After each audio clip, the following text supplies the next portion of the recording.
Lincoln, Barack Obama, and now we have a thug in the White House. You got a problem with that? Sounds like an improvement.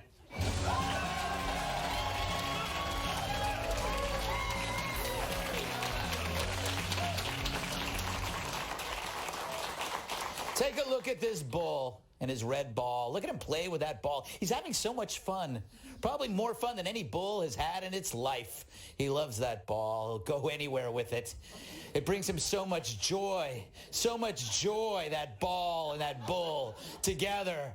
They're inseparable. Look at them. They just go everywhere together. No bull has ever been as ecstatic over a ball and its luck. He punctured his ball. The ball has lost his ball. Look how sad he looks. Look how sad. He's heartbroken. I wonder how CNN feels about this sad bull if the bull were Trump.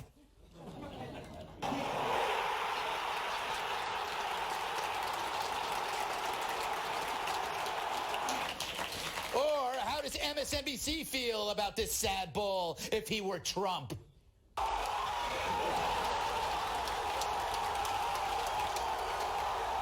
How would the New York Times feel about this sad bull if it were Trump?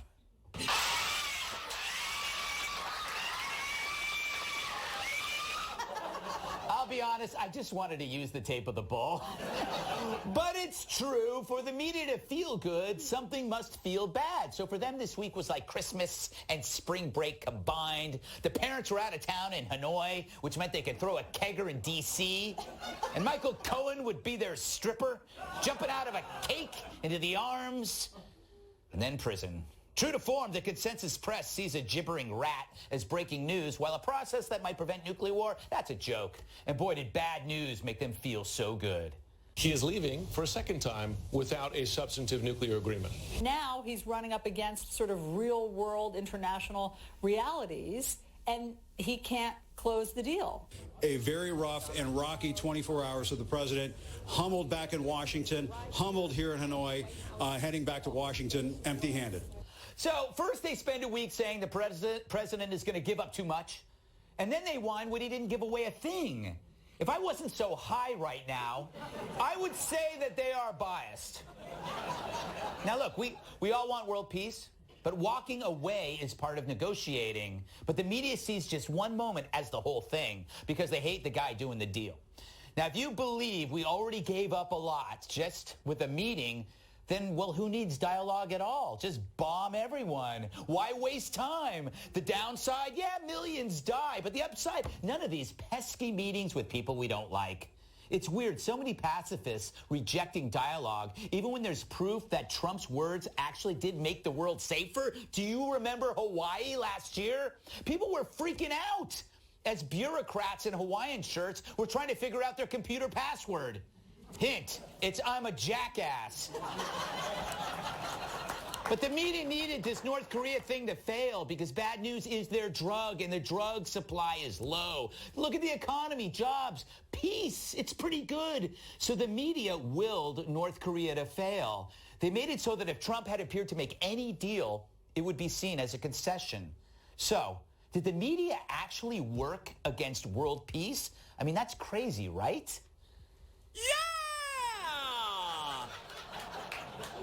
He makes a strong case. Meanwhile, the media saw Michael Cohen as story shuffleboard, a slimy tale to knock the summit off the front page, and Cohen obliged, delivering the drugs the media drools over. He is a racist, he is a con man, and he is a cheat. How original. I think Kathy Griffin has that tattooed on her back. But the media ate it up, and they crawled up Cohen's rear like an intoxicated earwig. We're seeing a humbled Michael Cohen before this committee today. A lot of the anecdotes, a lot of the personal anecdotes have the ring of truth. In Michael Cohen's closing statement, where he said what he fears for the country. I was really proud of this guy up there because he's had the world against him. Do you know why he's proud of this guy? These cheese balls are actually close friends. Both strike me as men who wear Speedos to breakfast. That's what a cheeseball does. But since Cohen offered no collusion, the media was left with real estate evaluation. Here's the president's lawyer saying, yeah, we inflated the assets in order to get banks to do stuff for us. Holy crap! The rich guy, he inflated assets. That sounds vaguely Kardashian. Thank you. All right, I'll take it. I'll take it. It's pathetic. It was a pathetic joke, but I'll take it. But I feel for the media. They need more wrongdoing. So here's three bad things Donald Trump did that you should report on. 1, Donald Trump once laundered money. Yep, he left a 20 in his suit when it went to the cleaners. 2, Donald Trump once shot a man. A dirty look for being rude to a nun at church. 3, Donald Trump once beat his child at Yahtzee. Maybe those will soothe the wounds of 2016. After all, that's all the news is these days. Drugs to reverse the pain of an election. No deal with Kim Jong-un? Take that, 2016. Cohen calls Trump a racist? Take that, 2016. But it's sad. Kavanaugh, Covington, Smollett. Each one was supposed to be that drug that would make them feel better. Didn't work, which is why Cohen's hearing mattered so much. I fear that if he loses the election in 2020, that there will never be a peaceful transition of power. Ah, well, lucky for you, Cohen, you'll be safe in prison. By the way, yeah, I'll take it. By the way, Stormy Daniels actually sent Cohen a note saying, I'm proud of you.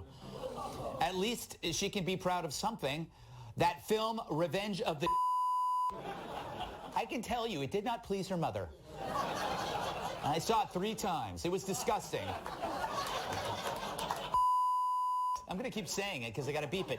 All right, so that hearing was like a binge of greasy junk food. It goes in and it goes out and you feel gross afterward.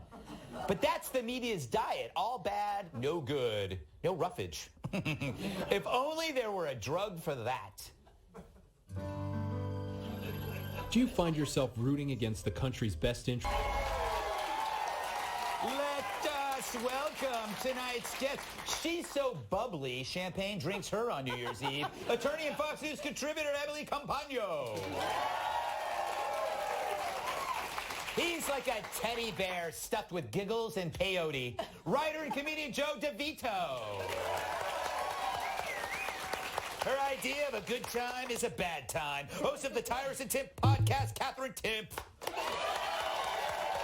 And he once tripped over a pyramid. Former WWE superstar, massive sidekick, host of UnPC and Fox Nation, Tyrus.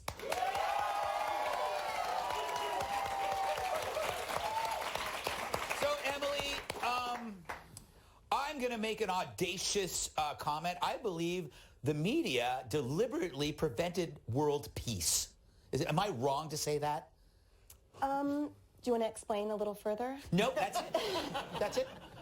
Yeah, look, here's how I feel about the summit. Mm-hmm. In matters of foreign policy and national security, I listen to foreign policy advisors and those in the military. I don't listen to Jim Acosta, who printed that there was not even the symbolism of a concession over there, and therefore it failed. When wasn't the summit itself a success by even happening? Mm-hmm. We had a dictator who said, when asked if he would be willing to denuclearize, he said, I wouldn't be here if I didn't, if I wasn't interested in that, if I wasn't open to that. And so for everyone saying, oh, the president just wanted this to be an episode of The Apprentice and get it done in one fell swoop, shouldn't they be applauding that it is a long process that takes investment and every step at a time should be applauded because it's all of us who benefit in the long run? Yeah, definitely. I agree with what Emily just said. Even though I was fishing for applause. Joe, what were you paying attention to most? Cohen or North Korea? North Korea. Yeah. Cohen is useless. At this point, I think if Trump cured cancer, CNN would say, oncologist driven out of work. They're not going to give him credit for anything. Nice. This was a guy he was calling Little Rocket Man not too long ago. Yes. And he sat down with him, and we're looking, if he can end this North Korean war, which is a 70-year-old conflict, right. This will be one of the greatest triumphs for peace and for human rights that we've seen, and maybe one of the greatest of all time. Right. If he pulls that off, give him the Nobel Prize. He will have earned it. Yeah. You know, and they to want this to fail, I don't know if they're pitching a script for a MASH reboot. I don't know why you wouldn't want Kim Jong-un. If you can put some cracks in that regime, yeah. The more cracks you put in it, the more likely the whole thing is going to break apart. And that would mean liberation for people who've been really suffering. Yeah. And they don't even know what the rest of the world is like. Mm-hmm. And that's an opinion I ran past Michael Malice, so I may know what I'm talking about. Yes. You know, if Donald Trump helps end the Korean War, they'll say he killed a 70-year-old. Katz, would you like to talk about the Cohen scandal, or would you like to talk about North Korea, or would you like to mesh them together? I personally am quite a fan, I must say. I mean, I understand that Trump broke their hearts when he won the election, and that when someone breaks your heart, you don't want to see them do well. Like, when it rains, I'm always like, bummer, it's raining. But before I think that, I hope my ex-boyfriend's new girlfriend forgot her umbrella. Yes. I'm very petty. But when it comes to matters of not getting blown up, that's always going to be more important to me than whatever petty grudge that I have. And again, I don't know. So maybe they just don't quite understand that when someone says we might get bombed, there's an implied, and that is bad. Yes. That threat has de-escalated because of this. That's got to be good. It is good. The embarrassment is, and you're given, the media deserves a lot of credit for bad judgment and embarrassing behavior, but you got to pull Congress in there too. Yeah. What they did during something as important as the summit, to have Cohen come out, that's the day you need to have testimony? Yeah. This is literally why you don't bring your kids with you to work. Daddy's trying to make a deal.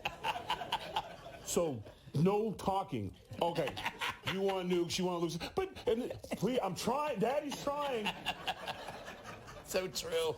And I make jokes, but the embarrassment, the world embarrassment, that's what America was about. Instead of, all stories should have been on that summit. Mm-hmm.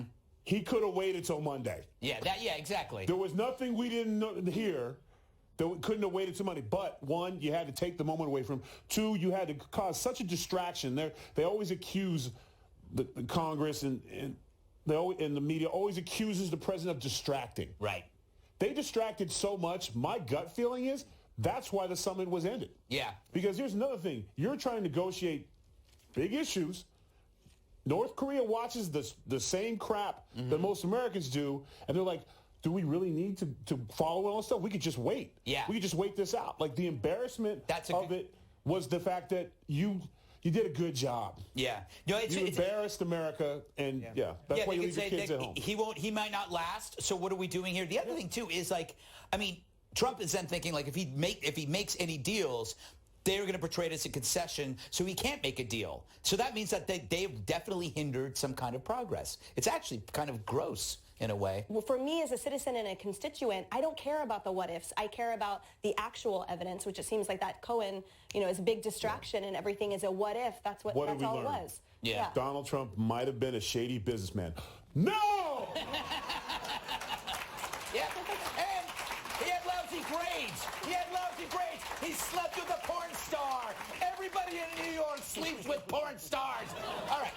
The Gutfeld Monologues Live is back. We'll be in Washington, D.C. and Detroit in April, and in Oklahoma and Texas. Special guest, Tom Shalhoub. Tickets for those shows still available. Go to ggutfeld.com for ticket information. Now up next, how do you raise $93 trillion for the Green New Deal? We got some ideas that'll blow your mind. Next.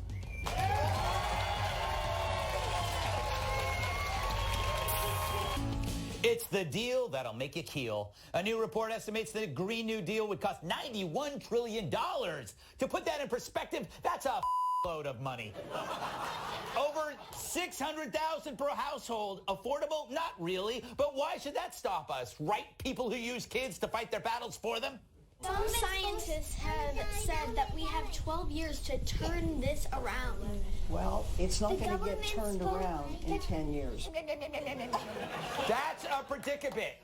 What politician's going to turn down a kid while a camera's rolling? Who's going to look them in the eye and say, because there's no way to pay for it?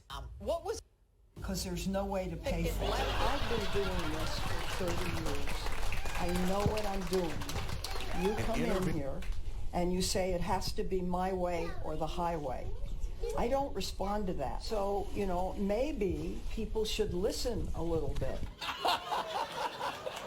Oh, wow, that was refreshing. It would have been better if she had them all arrested. That's what I would have done. But maybe they know that money doesn't grow on trees. I coined that phrase a few years ago. And if you want something really big, you got to make sure you can pay for it. How do you raise $93 trillion? By making some tough choices. Attention all Americans, get your wallet ready for the planet-friendly, coal-busting, air-cleaning, higher-educating, bullet train building Green New Deal. It's the blowhard. Joe, is this just a fantastic dream or just pure insanity? I am in love with Gangsta Diane. Yeah. To see their crestfallen little faces was so delicious. Yes. Because not only are we seeing legislation that's being promoted by children, it actually looks like it was written by children. Because it sounds like a child who popped a bunch of Adderall and then sat on Santa's lap and then got on a roll with what they were asking for and said, no, I want a pony, and I want a PlayStation, and I want to go to Disney. And if you look at it, there's no way this stuff isn't going to break every possible bank. Yeah. And you see how intersectionality makes things untenable. Because you can always say, well, what's the effect of curly light bulbs on transgendered athletes? And how do gluten-free school lunches affect? It's like you're not going to get anything done with this nonsense. No, and that's the beauty of it. You know, I would have been great if she had ended her tirade on the kids with some hard facts about Santa and the Easter Bunny. And she said, before I go, that fat guy in the red suits, I'm not going to finish it because there's probably some kids here, Kat, that's, you know. I would like if they'd brought in just a door frame for her to slam in their faces. Kat?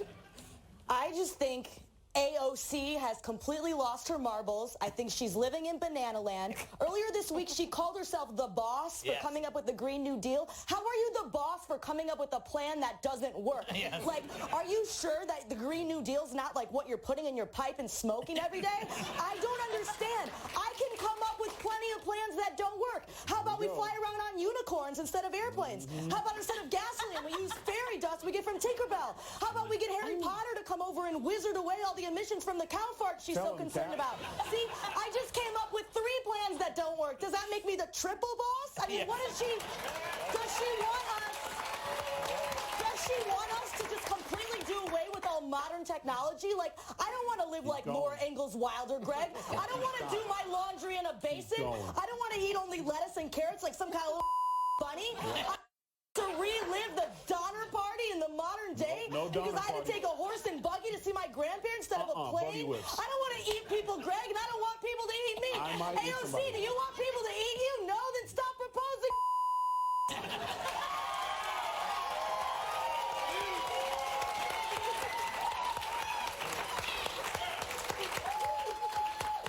I think you turned a new shade of red. My veins always pop out when I get angry. I know. It's pretty incredible. You know, one of these days, she's just going to fall over. Yes, exactly. You know, the problems with renewable energy is they're like the employee that may not show up for work because you need the sun and you need the wind, and they're not always working. They're not always working. Not just that, it's going to take about 20 years to raise that money. Yeah. And we only got 12. So, to go back to, I love what Feinstein did. That's why you leave your kids in the car. I believe I mentioned that earlier. Like, the teacher thought she was so clever, and she didn't realize she was dealing. There's a Feinstein in every corner in every neighborhood. You don't go on her lawn for that reason. Yes. You don't trick or treat on her doorstep. No. You don't. If the frisbee ends up on her roof, it's mine now. It's mine. Yes. Yeah. You never get the ball back. Lecture. And she just got all the dirt on your parents. Yes. They weren't married when they had you. That's who she is. So, you know what? I don't agree with any of her policies, but I like her gangster style. No, that was too bad she wasn't like that with her fellow Democrats in the Kavanaugh hearing. You know what? Maybe behind scenes she is. Yeah, that could be true. You know what I'm saying? Like, and that's why they protest her outside her office. No one goes in that office. Yeah. Emily, you know, I always think that when I see these deals, it's like the example of the half a car analogy. Libs, the left are great at a half a car. They can come up with the shiny chassis, the shiny surface, no engine, no transmission, no fuel efficacy. It's just, that's for somebody else. Totally. And literally this week, was it, or last week, when Representative Jayapal put forth her Medicare for All bill, and literally to the question of, so how are we going to pay for this? She was like, we don't need to answer that right now. Like, that's not important. And it's mind-boggling how it isn't. When you break down that, I mean, obviously there's just a million things wrong with that new deal. Can't cover that. Yes. But the specifics that for these, you know, living wages for all costs every individual household almost $300,000. Yeah. Or a little over $300,000. And the Hope Diamond of healthcare is over $250,000 per household. How is that in any way acceptable? There is one answer. Nuclear power. Yeah. That's what the answer. Should women be drafted into the military? We discuss this cautiously after the break.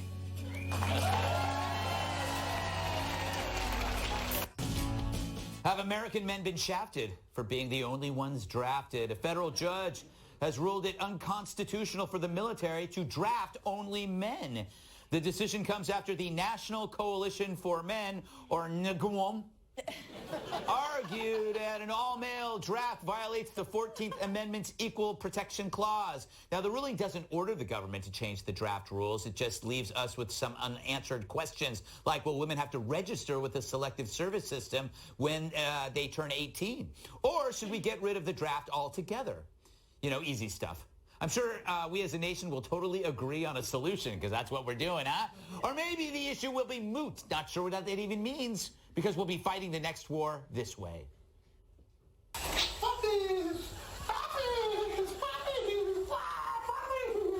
Kat, are you thrilled about possibly being drafted?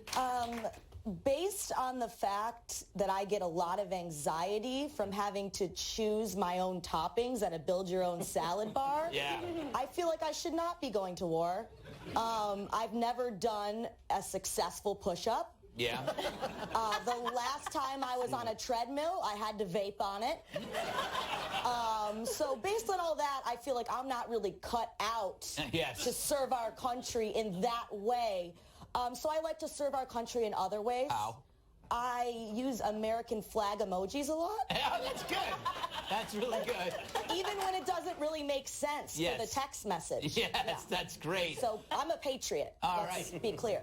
To the other woman on this panel, Emily, I have a feeling this is irrelevant, because at a certain point, almost all the fighting is going to be done by our friendly robots and drones, right? Yeah, I mean, you like to say that a lot. Sure. I mean, yes, we're That was a diplomatic way of saying I'm weird. But I will say, I think what annoyed me about this court case so much is that our tax dollars pay for it in part because it went through the federal circuit. And then also the fact that the underlying argument, other than it was that now that women can serve in combat, it obviates that argument that they shouldn't be drafted, was basically that whiny group of guys, they said they wanted the women to be subjected to the same ramifications they dodged the draft as if we do. Right. It's just so ridiculous to me. It just wastes everyone's time. And correct, it doesn't have a bearing on the actual justice system permanently. Yeah. You know, it is, Tyrus, that men's rights kind of, you know, they're trying to make a point, but at the same time, it's like we're okay. We're kind of okay with the way it is. At the guy meeting, pretty sure I was outside shooting hoop when they were talking about this stuff. Listen, I'm all for equal rights and stuff, and I think talking about the draft is a real issue. When was the last one? 60? Yeah, no, I mean, it's... and we have so many volunteers now for the Army, and we have so many... I think there's a waiting list to join the armed forces, so I think a draft is pretty safe not going to happen. You know what I'm saying? I think we're in the clear. Unless aliens. Unless space aliens. If we are attacked by space aliens. Yeah, I know. And if munchkins come out the ground, start eating short people, like we'll all band together and try to save them. It's not the point, Greg. I'm just saying, but when I look at my kids... You read my diary. I would not be in this chair. Yes. I would be in a hospital rocking back and forth with stone right there. When I look at my kids, if the draft was on both sides, I think my 4-year-old daughter would be a better candidate than my 7-year-old son. She's vicious, got a mean streak, takes no prisoners, not afraid to kill you to death when she's playing with her dolls. So I think it's based on the individual. I think women should have the right, but at the same time, I don't think it's something that a men's group should be like, yeah, we... Yeah, it's not like a victory you brag about to your girlfriend. It's like saying, I just got you drafted. They don't have girlfriends.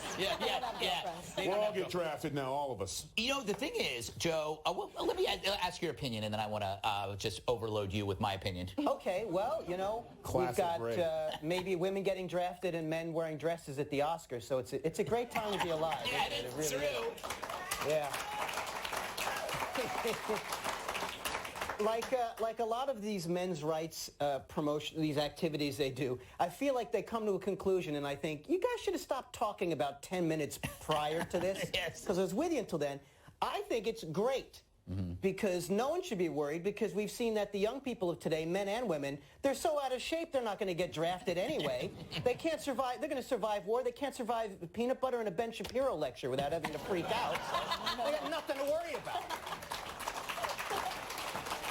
Up next, face tattoos. That and other stories Chris Wallace refused to do. Next.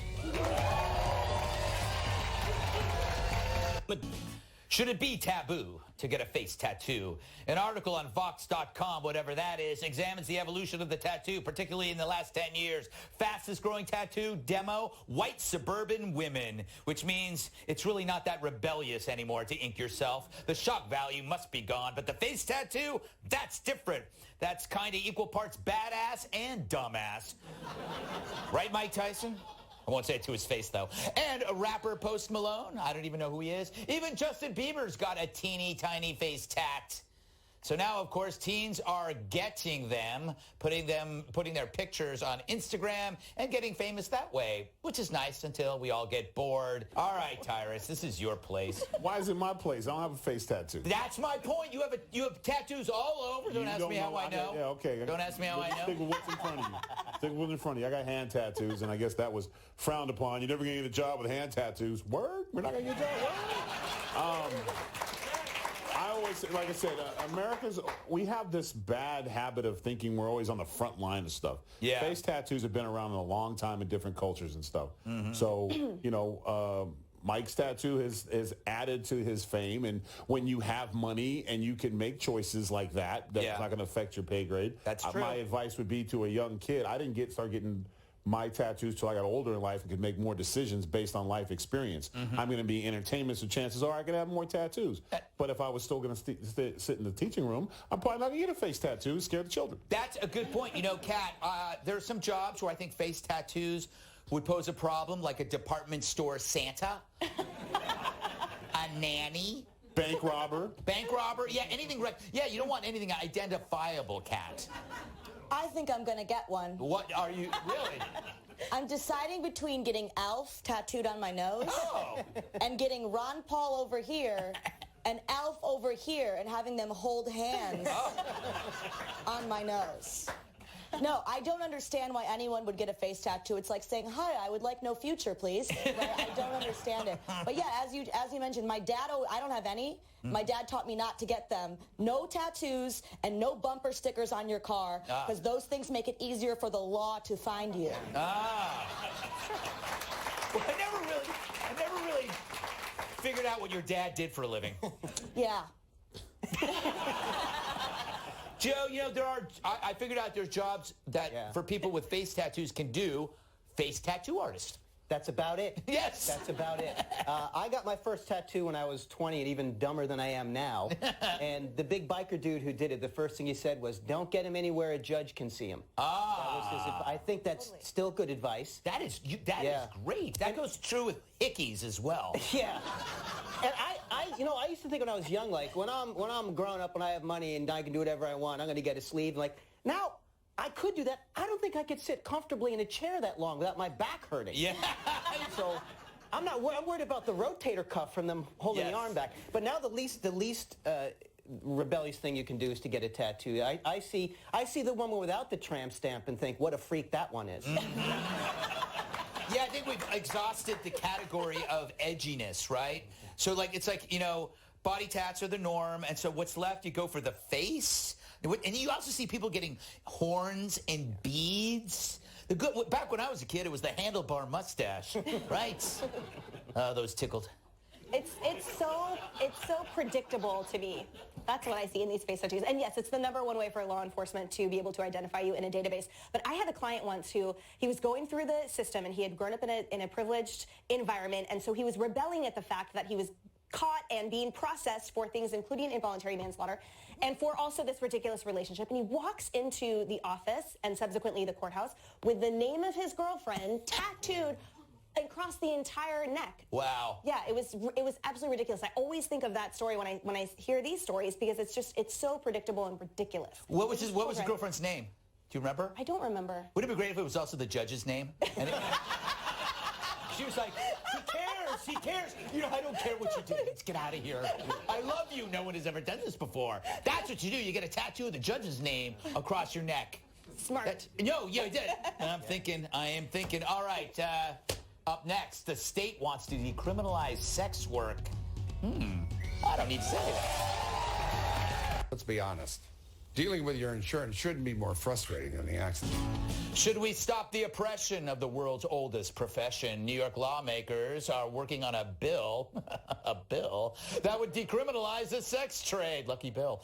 It would remove criminal penalties for the exchange of sex between adults and consenting adult sex workers. For example, say there's this massage parlor that offers a special relaxation technique, and a guy went there seeking out this particular technique because he heard it has an ending that makes one happy. If everyone involved consented and were of legal age, under this bill, no one would get arrested. That's decriminalization. And if you think it's a crazy notion, a sitting U.S. senator and 2020 candidate has just said she'd be in favor of it. When you're talking about consenting adults, I think that, yes, we should really consider that we can't criminalize consensual behavior as long as no one is being harmed. And human rights organizations say decriminalizing sex work would also reduce human trafficking. So could other states do the same thing? Nevada's allowed prostitution since forever. Brothels get inspected and taxed. Me, I prefer to give the massages, usually to my chinchilla Rex.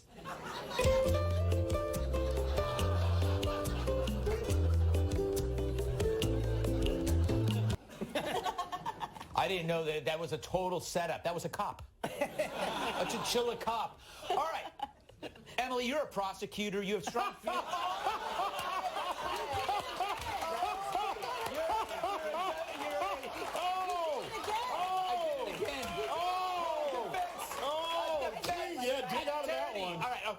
Okay, yeah, what do you do? Quick, Emily, quick. Here's what I don't understand, okay? Prostitution illegal, porn legal. The only difference is the performers are being filmed, therefore it's legal. So technically, all those people that were arrested in Florida who were filmed by the police, that could be a defense because the cops made pornos of them. So the cops should actually pay them. Yeah. What do you think? It's a creative argument. I give it a B. Okay, thank you. It's a good idea. I will say that just legally, I think there's a huge spectrum here. Yes. Human trafficking, which includes sex trafficking, is the third largest illicit industry globally. It's $100 billion a year, whatever. And then it goes down to, yes, consenting adults in the prostitution field. It includes pornography, whatever. And I just think there's a whole host of details that when we talk about legalization or decriminalization, the adult film workers have recently unionized. There's a lot going on with labor and employment issues. There's just a ton of details that we should make sure we know before we start fronting policy. I'd like to see their dues. Not a lot of dues. You walked out of it and then you turn around and walk right back in. You can't stay clean. I'm sorry. All right, Kat. I am pro-legalization, but then I know that we're doing it from the comfort of our educated world. We don't know the lowest rung of sex work. It may be the choice for that person because it's the only choice. So I don't know where do you sit in this? I think that it should absolutely be decriminalized. Mm-hmm. We are a country that was founded on individual rights, and I think that you should have the decision of whether or not you want to be involved in that. Yeah. I don't understand why, if you can sell a bike Yes. you can't sell your body. It just doesn't make sense to me because you own your own body more than have ever owned a bike. It's like totally yours. That's an interesting way of putting it. I mean, there should be like garage sales, but they're sex work garage sales. Like, would I participate in one? No. Would it affect me? Also no. So why does anybody really care? I will only say this is because when people are discussing this, they're thinking about adults making decisions, and I always wonder at the low rung, there are people that are their only option for food. So make it better for them by putting them in jail over it? No, you're right. That's why I said I'm for it, but I have a problem being for it. Yeah. Joe? I don't. I'm just glad they got my petition. Yeah, it shouldn't be illegal for adults, and people bring in the argument of human trafficking and all that, and of course that's a different argument. Right. You can't be in favor of people getting trafficked to work anything against their will. They bring that up to make it's a straw man argument for this. I think that consenting adults should be allowed to do whatever they want to do as long as they're not harming each other. And right. And at this point, if I were to go to a massage parlor, I'm 50 years old. You want to give me a happy ending? You work on my shoulder. Like, that's what I like.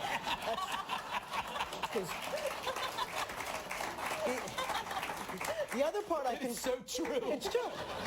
The other part I can do when I get home, and that's probably... But I think that's how I hurt my shoulder. Nicely done. Nicely done. Do not edit that joke. Tyrus? Thoughts? Oh, yeah, I got a ton of them. I know, but we're over by a few minutes. I think it's a beautiful thing. I think it will transcend in a lot of different things. You'll have sexual harassment will be down. Yeah. You'll no longer pick on your secretary. You just take a longer lunch. You know what I'm saying? Like, it's a beautiful thing. Blackmail's gone. Yeah. You know what I'm saying? No longer extortion. The side chick. You're gonna have to get a job. Like, I mean, it's a lot of things. You know what I'm saying? You just go down. Honey, what are you gonna do? I'm gonna get a pedicure. Great. I'm gonna get a blah blah blah. You know what I'm saying? Like, I'll be back. And she can't get mad at you. It's not cheating, honey. It's a service industry. I got 3 coupons. I need 2 more. I got a 3 now. The coupons. You got a little punch deal? It'll little come in the Sunday gift cards? The gift that keeps giving? Is that a Happy Ending card? Oh my, for $100? My honey, thank you. Final thoughts next.